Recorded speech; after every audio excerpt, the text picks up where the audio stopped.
Oke,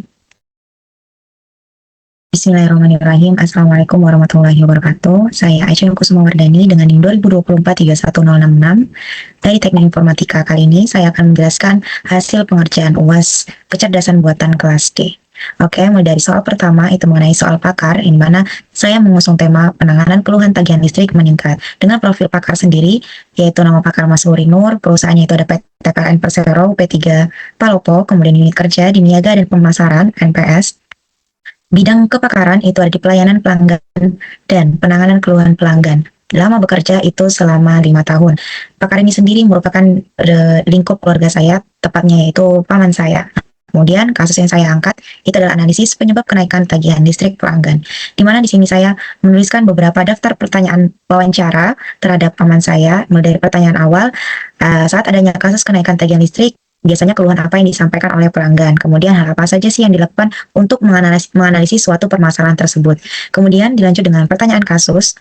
Di sini saya menyampaikan pertanyaan mengenai hal-hal apa saja yang perlu diperhatikan dan faktor apa yang paling sering terjadi membuat kenaikan listrik terhadap pelanggan. Kemudian dalam kasus seperti ini bagaimana sih cara membedakan kenaikan tagihan yang wajar atau ada hal yang perlu ditindaklanjuti. Kemudian pertanyaan akhir dari saya, setelah kejadian kasus tersebut, tindakan atau solusi apa sih yang diberikan oleh paman saya selaku di bidang tersebut terhadap pelanggan, langkah terbaik apa yang diberikan kepada pelanggan agar kasus ini tidak terjadi kemudian hari. Nah, hasil wawancara pakar di sini, saya menyimpulkan berdasarkan hasil wawancara dengan paman saya memperoleh beberapa informasi, salah satunya itu keluhan yang cukup sering itu terjadi, disampaikan oleh pelanggan mengenai kenaikan tagihan listrik secara tiba-tiba.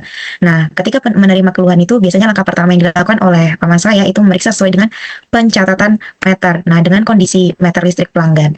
Pemeriksaan ini dia bertujuan pastinya untuk memastikan apakah adanya kesalahan pencatatan meter atau tidak. Seandainya ada yang perlu ditindaklanjuti, maka paman saya dan rekan-rekan itu akan menindaklanjuti masalah tersebut. Kemudian, menurut pakar juga menyampaikan dari paman saya sendiri, saat ini kemungkinan terjadi kesalahan pencatatan meter sangat kecil, karena PLN sendiri itu telah menggunakan sistem digital, jadi mereka sudah ada, itu didukung oleh aplikasi yang pencatatan meter, itu juga ada bukti foto dari angka KWH meter. Nah, selain itu, pelanggan juga bisa tuh melakukan pencatatan secara mandiri melalui aplikasinya, kemudian penggunaan meter prabayar juga semakin meminimalkan kemungkinan kesalahan yang kasus ini terjadi.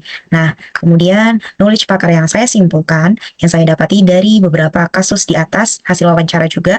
Di sini ada fakta atau gejala, di mana saya memberikan G1 fakta atau gejalanya, itu adalah pelanggan mengeluhkan tagihan listrik meningkat. Kemudian G2 data pencatatan sesuai dengan kondisi meteran pelanggan. G3 itu adalah data pencatatan tidak sesuai dengan kondisi meter pelanggan. G4 itu terjadi peningkatan pemakaian listrik pelanggan. G6 ditemukan kesalahan pencatatan meter, dan G7 terakhir itu ada di tagihan listrik meningkat secara signifikan. Kemudian yang kedua itu adalah penyebab. Di sini saya meletakkan kode sebagai P. P1 penyebabnya adalah peningkatan pemakaian listrik pelanggan. P2 kelainan atau kebocoran instalasi pelanggan. P3 kesalahan pencatatan meter listrik. Dan terakhir P4 itu adalah ketidaksesuaian data hasil pencatatan meter. Kemudian yang ketiga itu adalah solusi. Di sini saya memberikan kode sebagai S. S1 dengan solusi memberikan penjelasan mengenai peningkatan pemakaian listrik. S2 itu menyarankan pelanggan memeriksa dan memperbaiki instalasi listrik. S3 itu melakukan pemeriksaan lapangan. S4 itu melakukan perbaikan data pencatatan meter. S5 itu melakukan penyesuaian tagihan listrik pelanggan. S6 melakukan edukasi penggunaan listrik secara efisien. Kemudian saya juga menuliskan beberapa rule if pelanggan mengeluhkan tagihan listrik meningkat dan data pencatatan meter sesuai, then maka, ibarat kata kemudian atau maka penyebab peningkatan pemakaian listrik pelanggan. Solusi yang diberikan itu adalah memberikan penjelasan kepada pelanggan mengenai peningkatan pemakaian listrik. Rules 2, if data pencatatan meter sesuai dan terdapat indikasi kebocoran atau kelainan instalasi listrik, maka penyebab kelainan instalasi listrik pelanggan. Solusinya itu adalah memperbaiki instalasi listrik pelanggan. Rules 3, if data pencatatan meter itu tidak sesuai, maka penyebabnya ini adalah kesalahan pencatatan meter. Solusi yang diberikan itu adalah pemeriksaan dan perbaikan data. Rules 4, di sini ada if kesalahan pencatatan meter terbukti berasal dari pihak PLN, maka penyebabnya itu adalah kelalaian pencatatan meter. Solusi yang diberikan itu adalah penyesuaian tagihan listrik sesuai dengan pemakaian pelanggan yang sebenarnya. Terakhir itu ada rules 5, if saya memberikan 3 yang dimana tagihan listrik itu meningkat, data pencatatan meter yang sesuai, tidak ditemukan kesalahan pencatatan meter, maka penyebabnya pemakaian listrik pelanggan yang meningkat. Solusi yang diberikan itu adalah edukasi penggunaan listrik yang lebih efisien. Kemudian metode yang saya gunakan. Nah, di sistem pakar ini dari hasil wawancara dan juga kasus yang saya angkat, ini menggunakan metode berbasis aturan RBR atau Rule Based Reasoning. Oke. Kemudian, nah, teknik inferensi yang digunakan itu adalah forward chaining. Jadi, dari penalaran berbasis aturan dari yang di atas semua dikerjakan, itu adalah metode berpikir yang menggunakan sejumlah aturan dalam bentuk if then. Jadi, sebagai dasar untuk membuat sebuah keputusan. Jadi, sistem ini dia akan menghubungkanlah fakta atau gejala yang diberikan dari pengguna dengan aturan-aturan yang tersimpan di dalam basis pengetahuan. Jika kondisi ini di bagian si if ini terpenuhi, maka sistem akan menghasilkan kesimpulan dan ada solusi yang diberikan gitu. Jadi metode ini dipilih karena kasus kenaikan tagihan listrik memiliki proses analisis yang jelas berdasarkan pengalaman para ahli sehingga bisa diubah menjadi aturan logika yang sederhana. Nah, kemudian di proses penalarannya di langkah pertama hampir sama. Di sini pengguna masukkan fakta atau gejala yang dialami, sebagai contoh pelanggan mengeluhkan tagihan listrik dan segala macamnya, terus data pencatatan yang tidak sesuai atau maupun yang sesuai seperti itu. Nah, langkah keduanya prosesnya itu adalah sistem nanti dia membandingkan tuh fakta tersebut dengan semua aturan yang ada. Kemudian di langkah ketiga itu jika ada aturan yang cocok, maka sistem ini akan memberikan penjelasan tentang penyebabnya. Jadi dalam contoh di atas itu semua aturan pertama itu berlaku sehingga sistem itu dia menyatakan penyebab naiknya tagihan itu ya karena meningkatnya penggunaan listrik si pelanggan. Di langkah keempat, setelah penyebab itu ditemukan, maka nanti sistem ini akan memberikan solusi berdasarkan aturan yang sudah berlaku dan sesuai dengan if atau kasus permasalahan yang terjadi. Oke, kemudian output sistemnya ini didapatkan diagnosisnya dari pemakaian listrik pelanggan yang meningkat. Solusinya di sini ada menjelaskan penyebab kenaikan tagihan, memberikan edukasi penggunaan listrik, juga menyarankan pelanggan memeriksa instalasi listrik secara berkala. Jadi kesimpulannya berdasarkan hasil wawancara dengan pakar, tepatnya yakni papan saya, pengetahuan yang didapatkan dari si pakar ini dalam bentuk fakta, penyebab, solusi, dan aturan menggunakan metode yang berpikir berbasis aturan. Jadi, metode ini memungkinkan sistem pakar melakukan proses berpikir dengan membandingkan fakta yang dimasukkan oleh pengguna dengan aturan if-then yang tersimpan dalam database pengetahuan. Berikut bukti wawancara yang saya lakukan dengan paman saya. Oke. Kemudian lanjut di soal nomor kedua. Di sini soalnya mengenai goal state planning, yang dimana menentukan kondisi akhir menggunakan goal state planning. Jadi kondisi awal yang sudah diketahui seperti ini, kemudian hasil akhir yang ingin saya ingin saya capai. Ini seperti balok yang ada di sebelah kanan ini, dimana posisi B itu di on table, D juga on table, namun di atasnya itu ada on C, terus kemudian ada si A. Nah, bagaimana cara memindahkan ini? Di sini saya akan menjelaskan lebih lanjut. Di sini saya membuat keterangan di kondisi awal, mana blok A, B, C, D ini semua. Ini kan mereka berada di atas, masing-masing di atas meja. Kemudian kondisi akhirnya seperti ini. Nah, initial state-nya dari awal kan on table A, on table B, on table C, on table D. Nah, sampai ke goal state yang mau saya capai, ibaratnya goal state. Itu ada di on table D, kemudian di on ke C, D. C, D, kemudian di on kan lagi dengan A, C, baru si B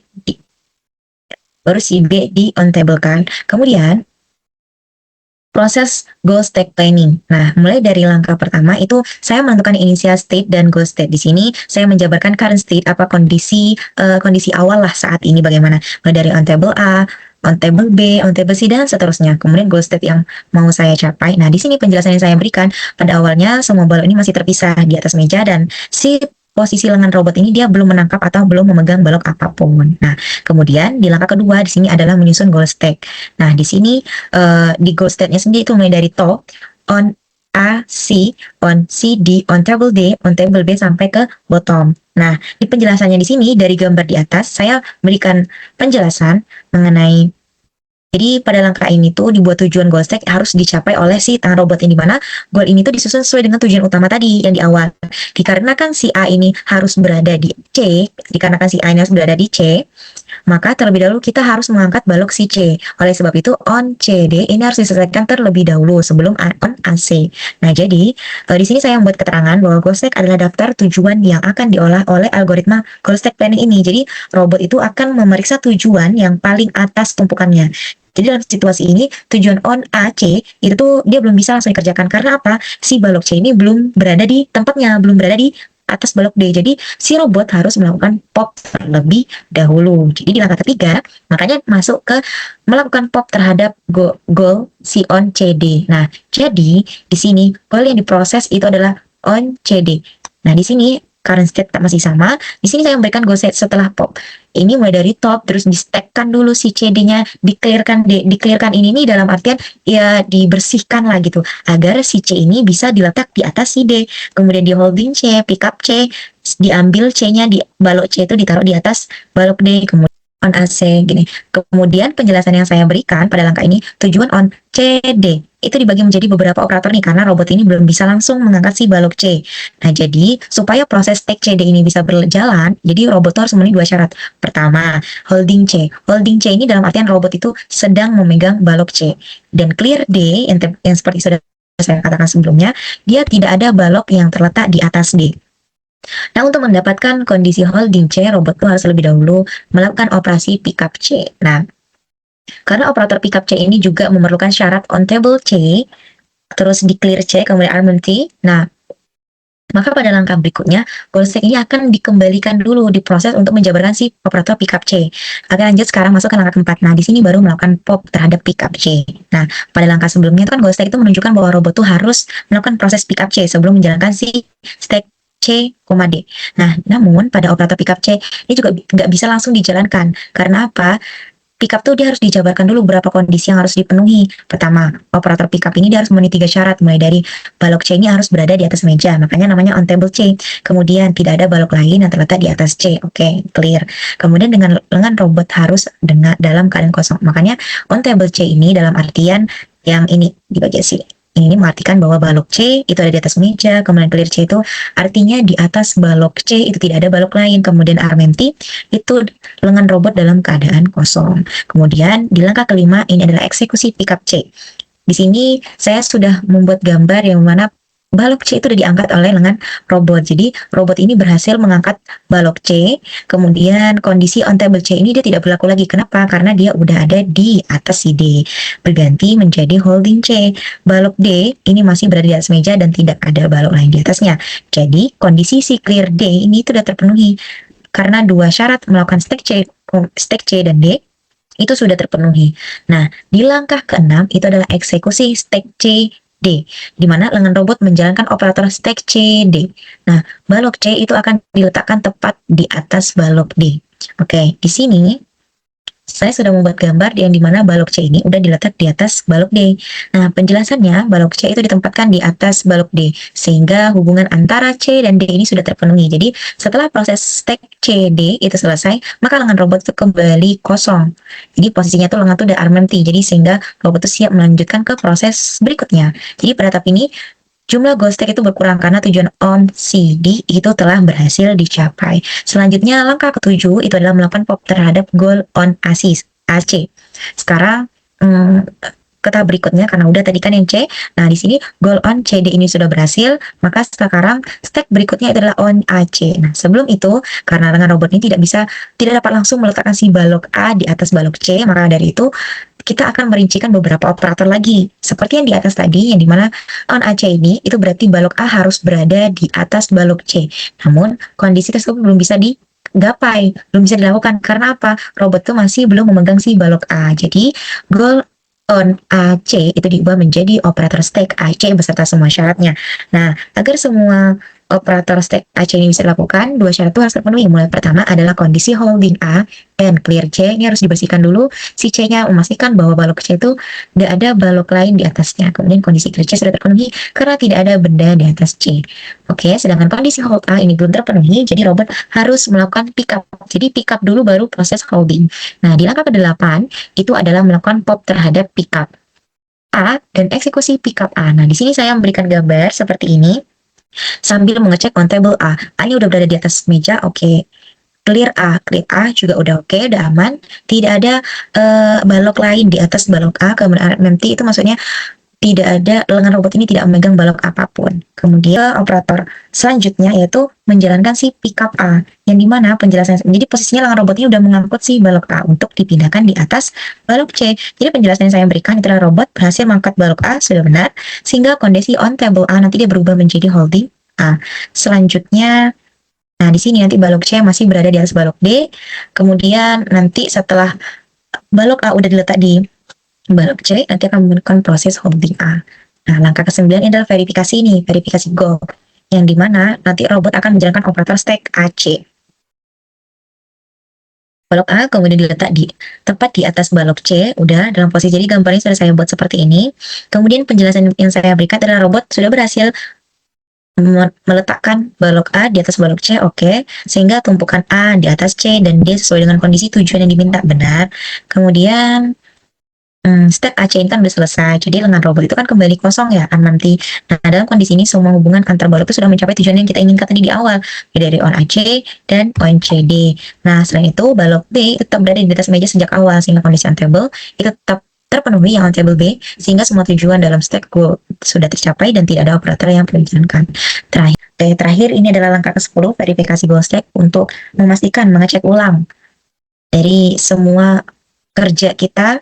Nah, di sini kan pada langkah awal lakukan pengecekan terhadap go stack dengan current state seperti ini dan go stack-nya seperti ini juga. Kemudian hasil verifikasi kita lihat on AC tadi sudah terpenuhi di atas yang sudah saya jelaskan, on CD itu juga sudah terpenuhi, on table D itu juga sudah terpenuhi kondisinya, on table B itu juga sudah terpenuhi. Terakhir nanti kondisi lengan robot itu juga dalam keadaan kosong sekarang kondisinya. Oke, ini dari penjelasan. Pada tahap ini dilakukan penyesuaian antara seluruh go stack dengan current state. Jadi hasil pemeriksaan menunjukkan semua tujuan itu sudah tercapai, mulai dari balok A berada di atas balok C berada di atas balok D, di balok D dan B itu tetap berada di atas meja, dan lengan robot itu kembali dengan kondisi yang kosong.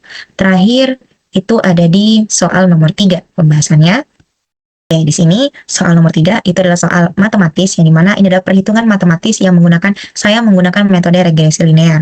Nah, di sini saya menentukan permasalahannya terlebih dahulu. Saya mengambil data itu dari Kaggle. Nah, jadi dalam penelitian ini tuh algoritma regresi linear itu sederhana digunakan untuk mengetahui. Saya mengambil variabel X dan Y dari data tersebut. Jadi di sini saya izin menjelaskan terlebih dahulu untuk mengetahui hubungan antara jumlah langkah yang dilakukan setiap hari, daily step, dengan berat badan dalam kilowatt. Jadi algoritma ini nanti dipilih itu untuk menentukan apakah perubahan yang terjadi dari X itu bisa mempengaruhi variabel si Y ini. Oke. Kasus yang saya angkat itu adalah menganalisis pengaruh jumlah langkah harian daily step terhadap berat badan. Nah, di sini variabel yang saya tentukan ini ada X sebagai daily step, Y sebagai weight atau berat badan, X ini sebagai jumlah langkah kita sehari-hari. Nah, kemudian menyiapkan dataset. Jadi, saya mengambil dataset sebanyak 30 data. Kemudian ini berikut data-datanya. Daily step ini saya jadikan sebagai nilai X, dan berat badan yang weight itu saya jadikan sebagai variabel Y. Dari data di atas, saya pun bisa menghitung jumlah data seluruh nilai X ini. Summary dari variabel X itu bernilai 367374. Kemudian summary dari variabel X keseluruhannya itu adalah 2580.